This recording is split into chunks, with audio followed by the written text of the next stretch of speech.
That sounds great. Talk to me about Gwyneth Paltrow, Jhené Aiko, and everybody else who's been impressed by what you have to do. How'd that come to be? I guess my son, my angel, is watching out for me. The signs that he sent, being able to work with Jhené on her albums. My son said to me, Mom, she's the voice of modern mantra. What's going on, y'all? I'm Alex Quinn. I'm very excited because we have former opera singer turned author Jeralyn Glass. She's become one of the most foremost leaders in the world of holistic healing through music as medicine. You now have your upcoming book, which I'm sure is going to make waves and is going to help a lot more people. How was that journey? I think it probably was the hardest thing I've ever done. I think the book is really sharing about how music can be that kind of medicine that helps all of us with all our different situations in life. What was the catalyst for this? When I first brought the bowls home, my son was 7 and he loved them. Fast forward to 9 years ago, he passed away. Because of the connection he had with the bowls, because of the connection we had through music, this whole journey began. And on the night that he died, he started to communicate with me through sound vibration. It's wild, but I could hear my son's voice. Mom, it's like we always talked about. I'm home, I'm with God. What's going on, y'all? I'm Alex Quinn, and today we're on the Hustle Inspires Hustle podcast. I'm very excited because we have former opera singer turned author Jeralyn Glass. She's become one of the most foremost leaders in the world of holistic healing through music as medicine. Jeralyn has drawn attention of Gwyneth Paltrow, Jhené Aiko, and SZA, to name a few. You can check out her highly anticipated book, Sacred Vibrations, The Transformative Power of Crystalline Sound and Music. Hi, Jeralyn. What's going on? Hi, Alex. It's very nice to be here with you. Thank you for the invitation. Yeah, and we started off the recording with some really good vibes. You had the sound bowls going. I'm sure we'll get a little bit more of that throughout the podcast. I'm very excited to have you on. I've never had somebody in your industry on the podcast, and I think it's really, really cool what you got going on. So I really appreciate your time. Thank you. Yeah, I've been a musician all my life, so I never really had a plan B. I always knew that I was going to go into the field of music from the time I was a little girl. And Yeah. as we do in life, you follow your heart, you follow your intuition, and then life leads you in many different places that I think were not expected. So So it's opera singer to holistic healing through music. I like that. well, actually, first I started on Broadway, so I was the youngest cast member of My Fair Lady in a revival with Rex Harrison. So that was like my dream to be on Broadway, and then music kind of guided me into. I would say probably that it's the universal language. So the idea of singing in Italian or French or German, Spanish, Russian, whatever it was, like it became really like this passion. And so I ended up in Europe and living in Germany for many years and just discovering that music is the language that every human being understands. You look, it looks and feels like you're very passionate about this. You got a big smile on your face. So I'm happy that you chose this path. From young, you knew you wanted to get into the arts? Yeah, I did. I have a distinct memory as a child of twirling around outside on our driveway and singing and just feeling the freedom that came with that. And then just feeling and hearing, I'm going to call it a connection to God, but this feeling and this voice that said, this will be your life's path. That's what you're here to do, right? And that started very young. And yeah, when I was 11, I sang a solo in the 6th grade choir, and people said to my parents, well, what are you going to do? She's talented. And at that time, there was no The Voice or America's Got Talent. And so they took me to a voice teacher, and that sort of started this whole path into music and really understanding that each of us is actually a human vessel of sound. And especially as a singer, because your instrument is your body, Yeah. it's been an incredible ride of understanding. You kind of become like an athlete. You're like a vocal athlete. Yeah. So you were like So 12 years old when you did this, right? 11, 12? yeah, yeah. That's And then incredible. when I was 19, I was on Broadway. So like the path has been very clear. Uh-huh. And again, like in our lives, we don't know the details of where we're going to go. But I think when you have like something that burns inside you and you follow it, my dad would always say, everybody falls down and champions get up. So, he would say, really follow your dreams and do the things that you love to do. Like really do what you love to do. And that will bring you, a fulfillment, unlike if you're just doing something that you just do because you have to do it. So you didn't experience any pushback from family when you chose this career path? It sounds like you were encouraged.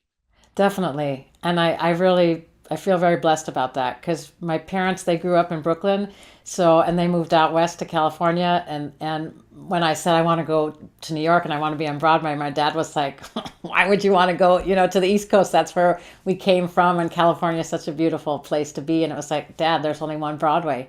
And he was like, okay, follow your dreams and, recognize that everything in life, there's a price to pay for it. And identify what that price is. So in this case, it meant, leaving my family and going to New York. But are you willing to pay it? And if you're willing to pay it, he was like, go for it with everything you have. I was like, yes, okay, Dad, I'm doing that. So Wow. no, I didn't. I was very blessed. They always supported that. It's very important to have the support of your parents because it easily could have gone the other way. Maybe you would have ended up doing something else, been frustrated with it, and not have this big smile on your face that I'm seeing right now. And when I became a professor and I had lots of young people, 18, 19, 20, 21, and I had a couple of situations where a medical doctor parent or a lawyer parent said to me, "Hey, could you kind of encourage my child not to go in this direction? I want them to have a real profession." And it was like, oh, I Back, think it's important that every child has a chance to follow their vision or their dream because who knows what's going to happen in this never life. know. You never know. And that comment of a real career, real path. Um, you never know like where somebody's gonna go with what they love. I think everything is real as long as you do it with honor, with passion, that you devote yourself to it and you try to be the best. It is what it is. Yeah, agreed. But I think that was the traditional way of thinking about, okay, be a doctor, be a scientist, be this, be that. And there's so many beautiful things we could do. And, I'm sure you've helped so many people change their lives. You now have your upcoming book, which I'm sure is going to make waves and is going to help a lot more people. I know you must be really excited about that. How was that journey? The Wow, author journey. Alex. Yeah, I think it probably was the hardest thing I've ever done, and or let's say the most challenging. And I think I've done lots of challenging things in my life, Yeah. um, but I think I poured into it just what I know as a musician, what I know myself about music as medicine, the history of sound and how every culture has used sounds really since the beginning of time. Then there's stories from different students that I've trained and, like, for example, work with veterans, work with children, work with autism, work with cancer patients, hospice patients. So it's a big mix of how can all of us in today's world, when there are so many options of pills and things that we can do, and they Yeah. don't really get to the real issues we have inside, not always. And so I think the book is really sharing about how music can be that kind of medicine that helps all of us with all our different situations in life. And then especially these crystal singing bowls, which became my instrument of choice 17 years ago, Yeah. because they're just very unique, and I fell in love with them when I heard the sounds. And yeah, it's an instrument that's fairly new. So I think many people, if they've heard of singing bowls, they've heard of the Tibetan or Himalayan singing bowls made out of metal, but these are Yeah. crystal, and so that does a whole different thing in our system than any other kind of instrument does. Interesting. You said how long has this been around? I mean, sound healing has been around forever, but this specific crystal is Yeah, like little over 20 years, Alex. So the first ones were created around the year 2000. And the thing that I've come to understand is, okay, we are crystalline in structure. Our bones, our blood has crystalline structure. Our pineal gland has crystals in structure in it, and so our body is able to respond quite easily to the sounds of the pure quartz instruments. wow. Okay. I See, I knew it was yeah. gonna be a good one. I knew I was gonna learn a lot of stuff today. And I remember when I first heard them, I heard them as an instrument. So being a musician, it was like, oh wow, like this is not a guitar, it's not a metal singing bowl. This is a crystal singing bowl. And there was something about the sound that was so exquisite and so profound to me that I was like, I was with my mom. We were traveling in the United States, and I was living in Germany at the time. And I was like, Mom, I gotta buy some of these because there was something. I really can't put it in words, but it was something that you hear the sounds and they awaken in you something that whether it's an ancient feeling of, Is yeah, activating. yeah, very much. They're kind of have a timeless quality. Wow. What was the catalyst for this? Like, did you like, was it this trip, or did you become part of the sound healing community prior to this trip and experiencing the crystal, the No, crystal? so as I said, I was living in Europe at the time. I was enjoying a beautiful career performing all over Europe and then sometimes as far as Asia. And when I first brought the bowls home, that was almost 18 years ago. My son was 7, and he loved them. You know, he played piano, but he loved the bowls, and he'd say, "Mommy, bring me to bed with my sound blanket." And you know, we would do our prayers and little meditations, and it's easy for anyone to play the bowls. They're a fairly easy instrument to play. You have to be cautious because they are crystal.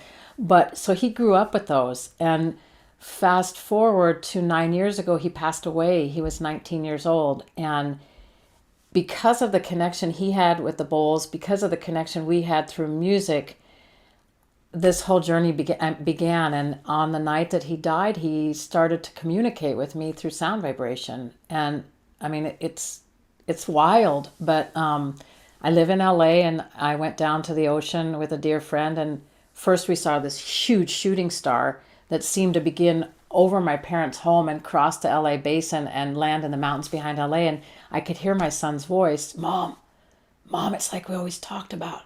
I'm home, I'm with God."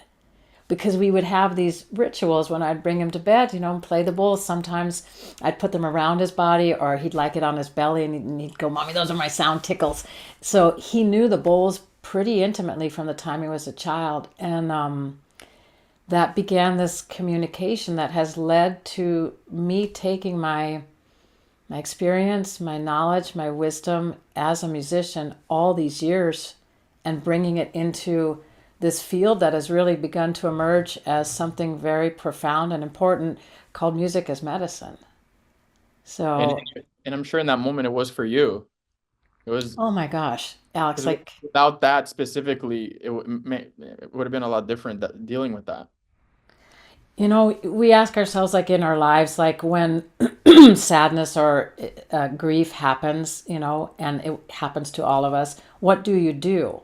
There really is no medicine that you can take that heals that. It's something that we have to learn to go inside and do. And I realized for me that music really became my medicine. So it became the way that I could, certainly with the bowls, play the crystal bowls and just sit in, I'll name it this way, a kind of sacred container.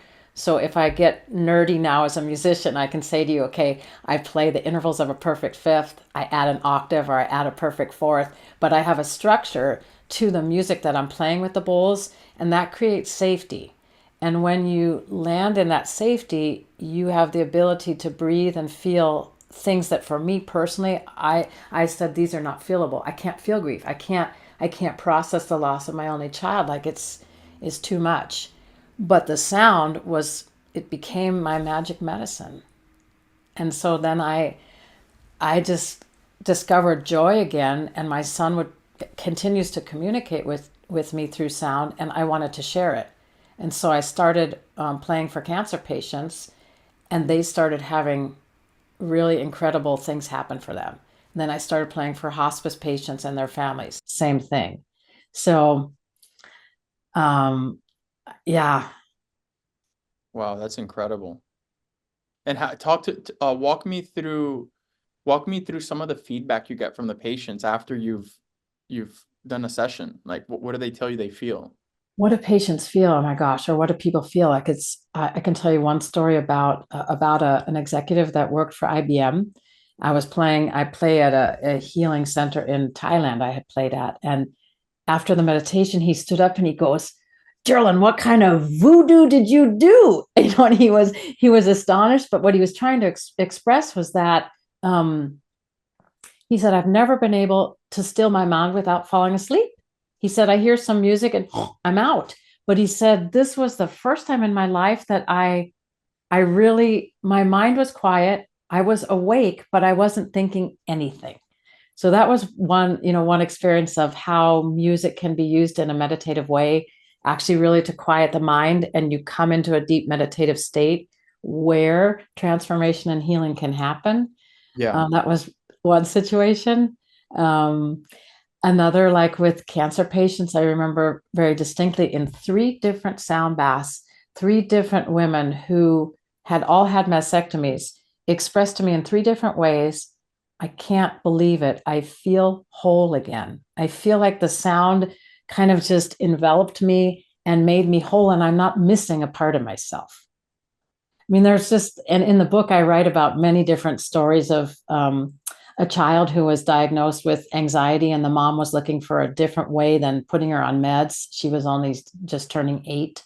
And we worked together with regular sound healing treatments, and everything shifted. She became a very, very calm, and she talked about feeling like she was always like in this meadow and surrounded by the blue sky and the green grass, and she felt very safe, and there was Amazing. no feeling of anxiousness. Wow.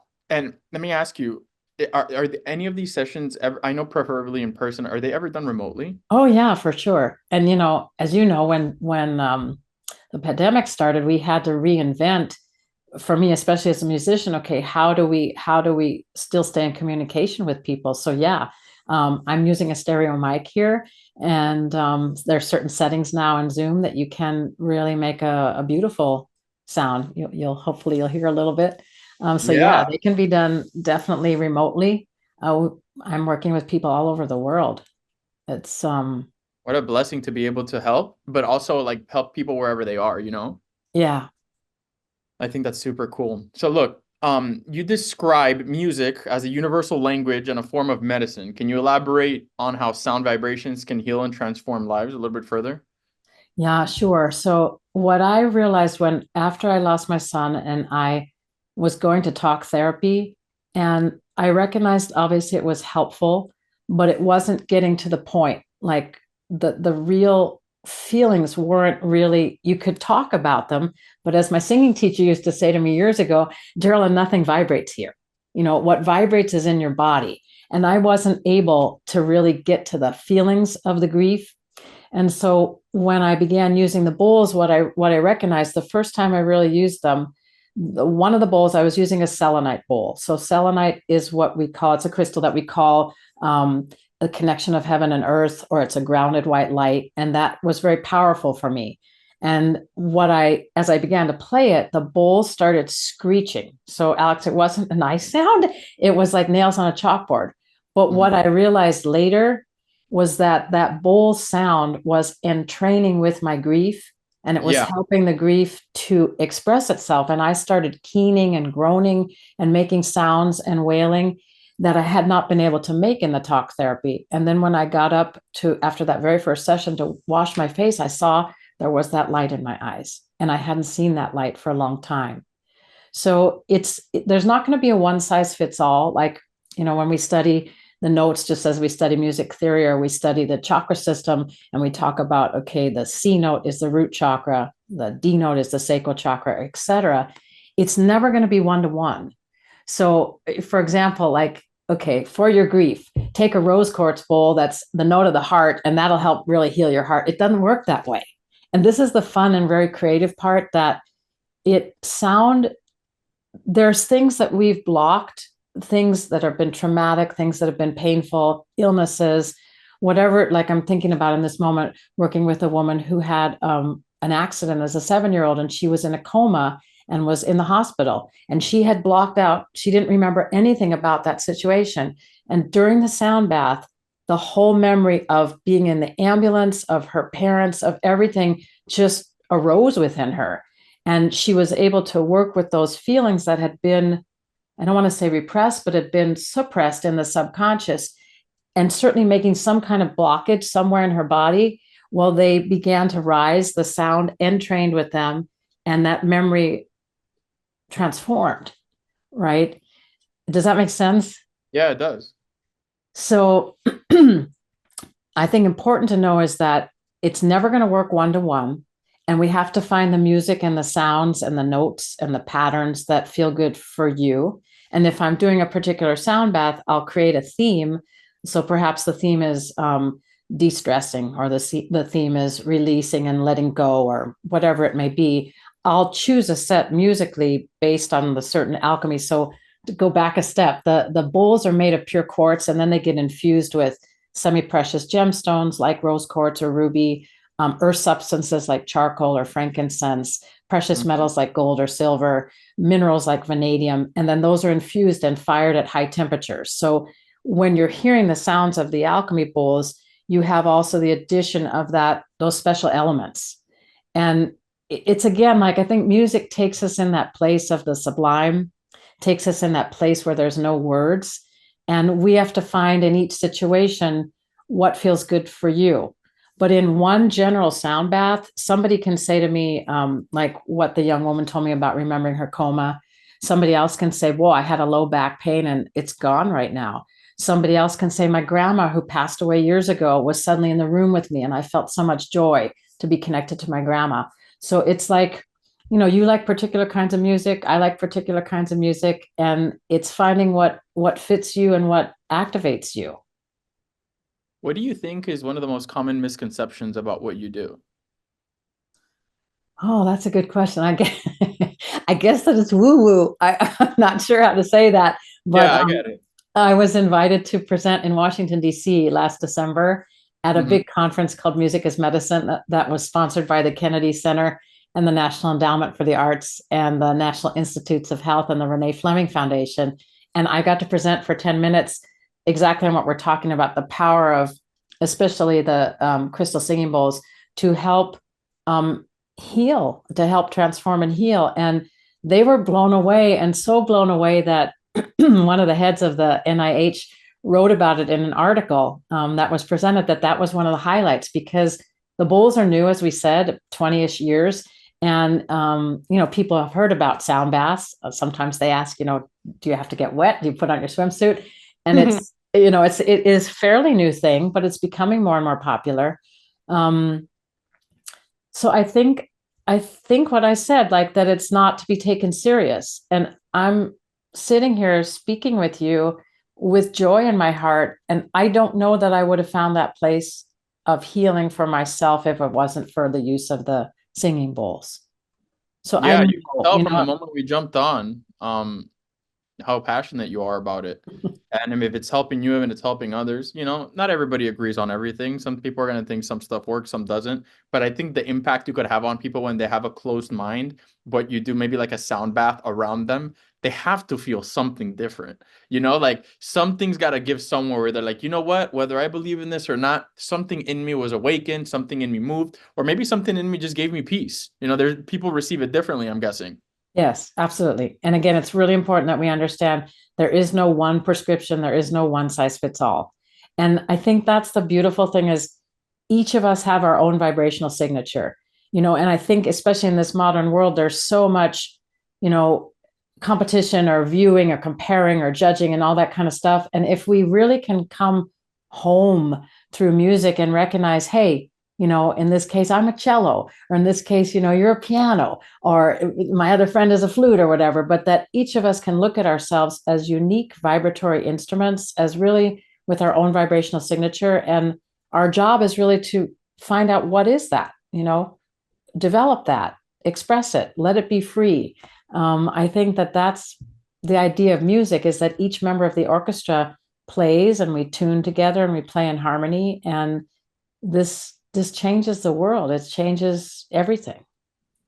Talk to me about Gwyneth Paltrow, Jhené Aiko, and everybody else who's been impressed by what you have to do. How did that come to be?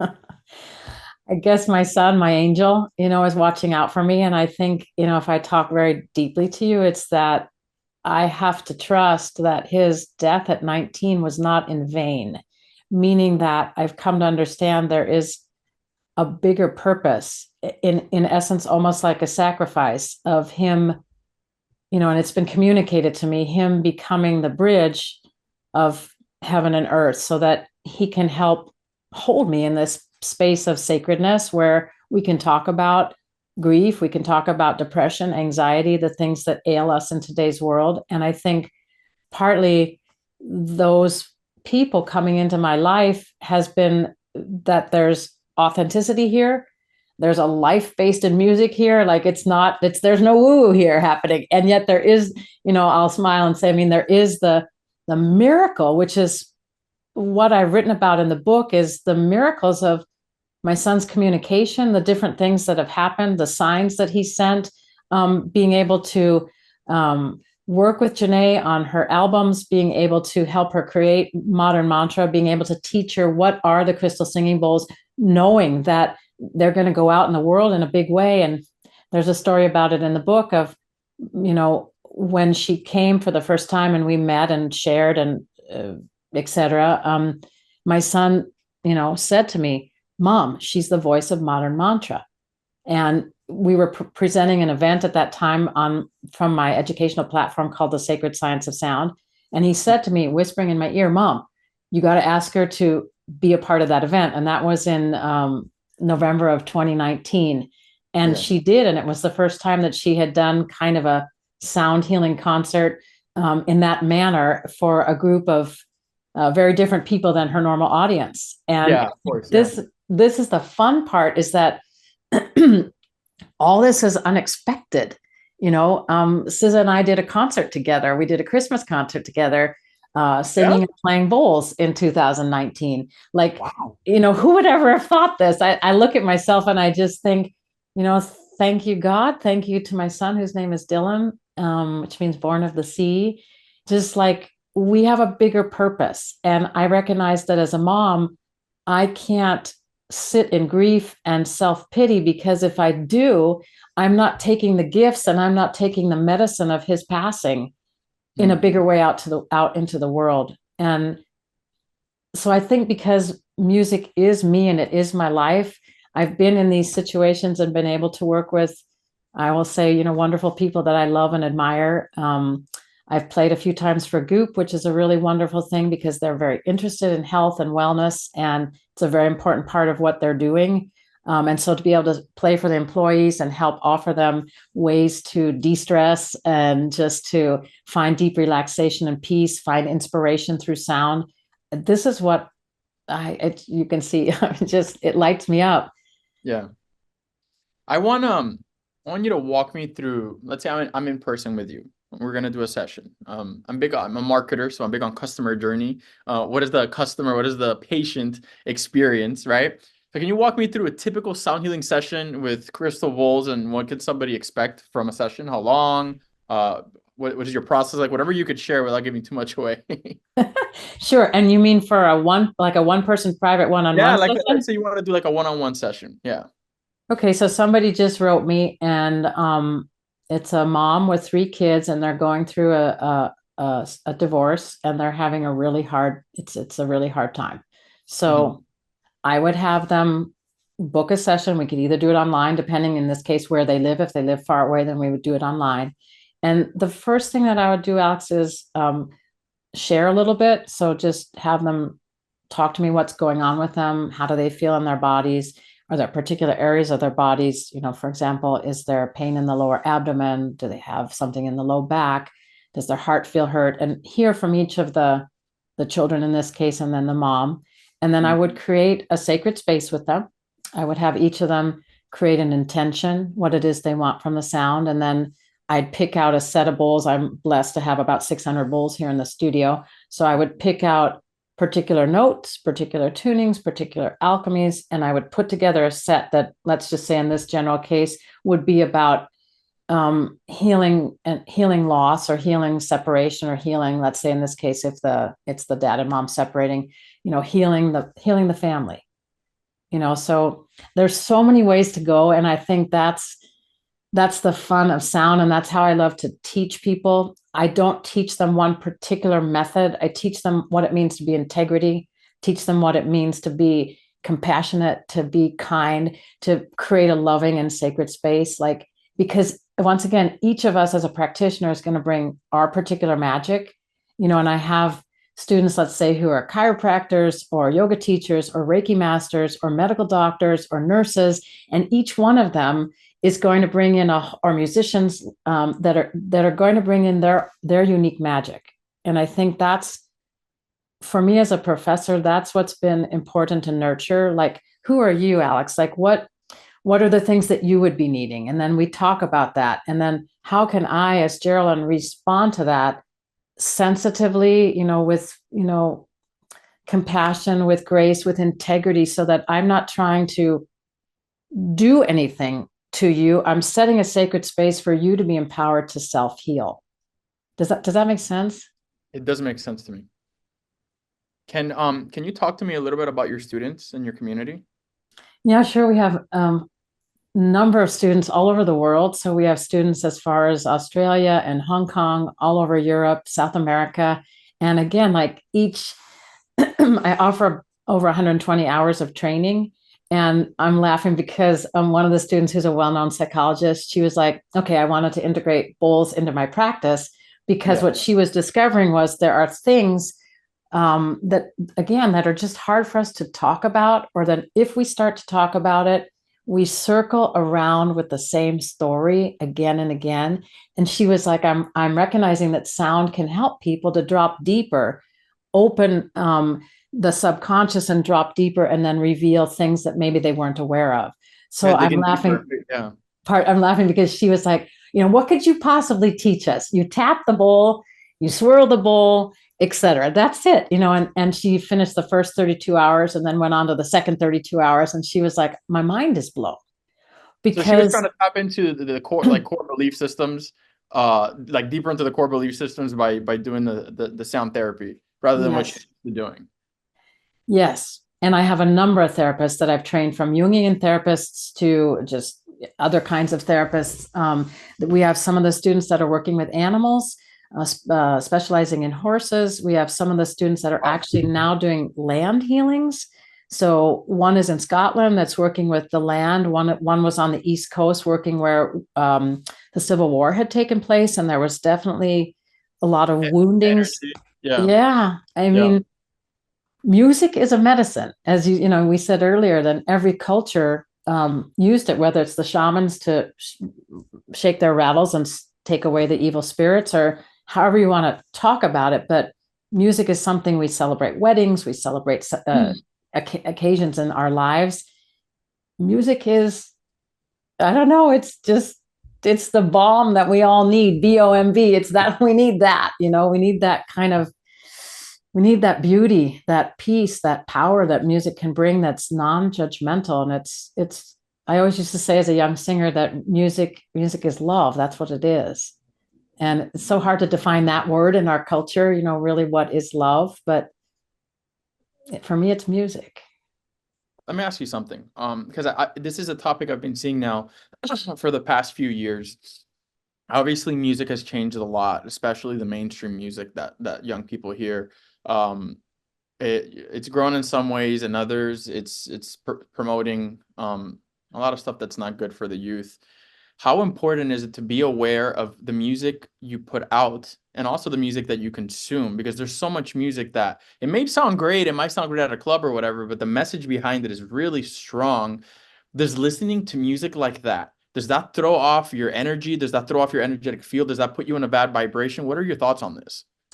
Yes. I mean, yes, I think so. Music is really a powerful medium. And especially one of my mentors is Jonathan Goldman, who's a pioneer in the field of sound. And he came up with a formula. He was also a musician, came up with a formula that frequency plus intent equals healing. And I add, frequency plus intent equals healing equals transformation. When I have my intention, so if I'm out dancing, or there's, I don't know how to say it to you, like there's just an energy in music that's pretty intense like that, you want to be careful what you allow into your cells, because we don't just listen with our ears, our whole being listens.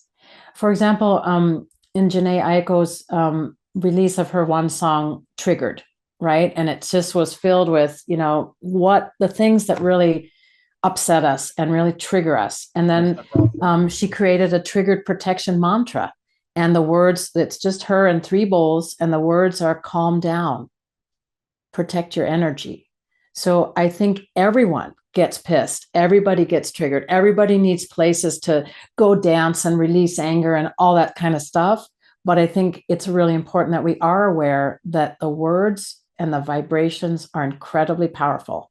And whether we recognize it or not, they go in our whole system. Again, we're not only hearing through our ears, our whole being hears music. Yeah, her being is absorbing at all times. Light, vibration. You know, one of my mentors that talks to me strictly about business, nothing of the stuff that we're talking about, but he always talks about like, you have to be careful what music you listen to. You have to be careful what news you consume. You have to be careful who you take advice from too. You know what I'm saying? Like he talks about all of these things because he understands that you could put yourself in a distressed state, in a state of desperation, or lead yourself down a wrong path by just consuming the wrong data. Right. Or think about food. Do we Oh feed our yeah, bodies with junk food, or do yeah, we, again, like food has gotten very expensive. Let's say, there's certain music that's very easily available, but in the essence of us, are this crystalline instrument, and we need to handle it with care and with love and with respect and with honor. So just as you were saying, what do I feed myself? What are the thoughts that I feed myself with? What are the nutritional things I feed myself with? Et cetera. What's the music that I feed myself with? It's really important to make conscious choices as best we can. yeah. Let me ask you something. Is it possible that you give us a quick demo and play some of those bowls back there? Because when we jumped on the call at first, you started and it felt amazing. For Yeah. those of you listening and not watching, we encourage you to jump from whatever streaming platform you're on to YouTube, okay, where we're going to be having the video aspect of this so you could watch Jeralyn do her thing. Okay, so before we start, this orchestra of crystal bowls is in the key of C, so it's the scale of C major, which means in bowl language that we're working with the whole chakra system. So all the energy centers of the body, and I'm working with below the body, also above the body. So these sounds that you'll hear will be about bringing balance and harmony to your whole being, both physically, energetically, etc. So take a listen. Cool. And again, I would invite you, if you feel like it, to set an intention, whatever you'd like, whatever's up for you in your life that you might like support with through sound. Thank you.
So, and just for a moment, I invite you to rub your hands together, generating heat. And you can gently caress them, allow them to caress your scalp, and gently caress your cheeks. And then I like to have you tap your chest, your arms, your belly, so that you come back in. That was just a mini sound experience. Awesome. You had my back muscles were twitching. Serious? Serious. I kept seeing like yellow, like I kept seeing like circles and like my whole back was twitching. That was nice. So people often ask me what can be expected, and a lot of times what does happen is people see colors, people Yeah. see geometric shapes. Again, so the thinking mind gets stilled, and for many people that can't do a traditional meditation, this kind of meditating with sound, I purposely didn't guide anything because I just wanted people to experience. But often, like when you ask me how I would do a session, often I would guide people with their breath first, landing in their body. There's so many different ways to go when you're doing this kind of work, and depending on who you're sharing it with. But that's super cool. So your back was moving, letting go. When you say twitching, was it letting go? Yeah, I mean, I've done like different healings before. I've tried like all types of stuff, and I recognize the different like your body twitches sometimes, and like especially when things are being switched out. Um, but I had never experienced it. I had done sound healing, but not in this way, like remotely, and it was like immediately I felt like my back, like all the muscles in my back were like that Yeah, was so yeah, yeah, crazy. That was yeah, crazy. I wonder what the listeners are gonna like say after they, because you know I just experienced it one on one with you, but everybody's gonna listen to this, so I'm curious to see. I'm definitely gonna ask. yeah. I mean, it was very mini. Yeah, yeah.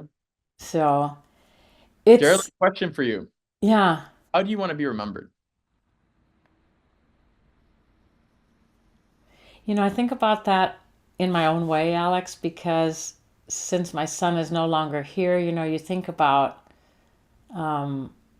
what is the legacy? And my dad used to ask me, what is the legacy you want to leave? What is it? And I think for me, it's joy and it's love, because I think for me the bottom line of everything is that no matter what, if I can find joy, if I can have that ability, we're actually working on a piece right now that's called Joy Reboot, a piece of music that we'll release very soon. Is that if I can find that joy and I can connect to that love and compassion, I'm can be a grounded and happy and fulfilled person. Yeah, And I think if I can leave that to younger generations, like, no matter what, we have to find joy. I think that's really important. it is. Where can the listeners connect with you, find out more about your music, your programs, or even doing any sessions with you specifically? Crystal Cadence is the main website, and there the book landing page is there. We have this card deck that I had mentioned, the Crystal Sound Healing Oracle, and it's Yeah. the first card deck of its kind where you pick a card, and then the card has a QR code on it, so you can hear the sound of your bowl.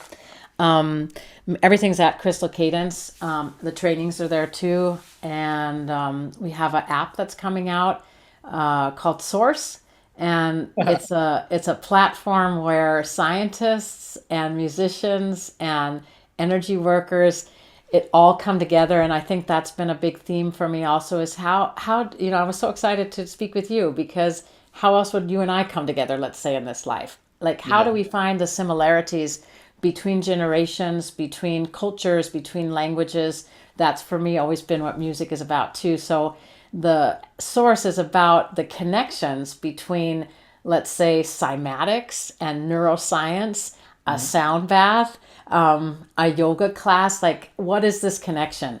So that's what the app is about, Source, and you can look for that.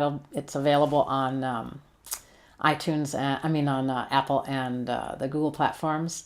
What Yeah. else? Trainings. I love to teach. All that information is on Crystal Cadence, Yeah. and then our social media platform, Crystal Cadence LA. I like Music. the name. We have a wonderful YouTube channel that's actually, there's a number of free meditations, including Really? 2 2-hour loops. So, and that's Uh, called Crystal Cadence by Jeralyn Glass. I'm gonna binge your YouTube channel now. Okay. Yeah, and that's something my son said, years ago after he passed. It was like, Mom, you got to make this music available to people. You have to make it, Yeah, available. And so that was the same thing with the card deck. He inspired. It's like, Mom, most people have some kind of device, so let them have sound available in their back pocket, right? And yeah, that was the idea of the app too. Like, let's have this available to as many human beings around the world as we can, because again, there's just so many things that a pill can't help us with. yeah. It just, we need to find what really soothes our soul. What is that? And it's different for you and me, and it's different for everybody. What is it? As you said, is it certain kind of music where you go, maybe not that? How do we find that? So the YouTube channel has lots of healing meditations and music on there, also songs, and yeah. So listen, y'all. Whether you're listening to this on YouTube, whether you're listening to this on a streaming platform, in the show notes, you're gonna find everything we talked about today, information about the book, information about the app, information about everything that Jeralyn has going on. So make sure you go to hustleinspireshustle.com/podcast. You can find everything there on the about section of the YouTube channel or in the description of whatever platform you're listening on right now.